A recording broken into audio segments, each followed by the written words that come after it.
Africa गए और वहाँ लाला हरदयाल, रास बिहारी बोस और सोहन सिंह भकना के साथ मिलकर गदर पार्टी की बुनियाद डाली।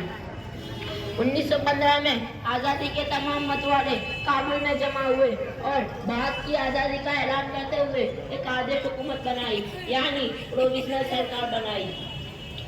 राजा महेंद्र प्रताप को इस आदेश हुकूमत का राष्ट्रपति, बरकतुल्लाह भोपाली को वजीर आजम और मौलाना उबैदुल्लाह सिद्दीकी को फॉरेन मिनिस्टर बनाया गया।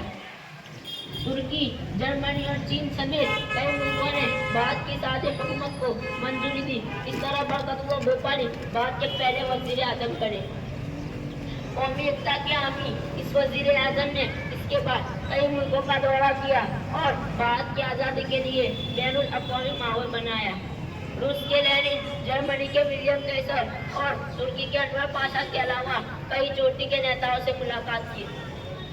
1927 में जब ब्रिटिश साम्राज्यवाद के खिलाफ आलमी कॉन्फ्रेंस हुई तो आप जवाहरलाल नेहरू के साथ वहाँ तशरीफ ले गए और अंग्रेज साम्राज्य के खिलाफ बेमिसाल तकरीर की। 20 सितंबर 1927 को आज़ादी की लड़ाई का एक ताबनाक सूरज गुरूब हो गया।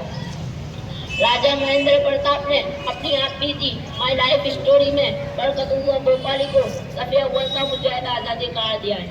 जवाहरलाल नेहरू ने अपनी सुहाने एंड ऑटोबायोग्राफी में बरकतुल्लाह भोपाली को डॉन किशोर यानी आज़ादी का खुदाई खिदमतगार बताया है।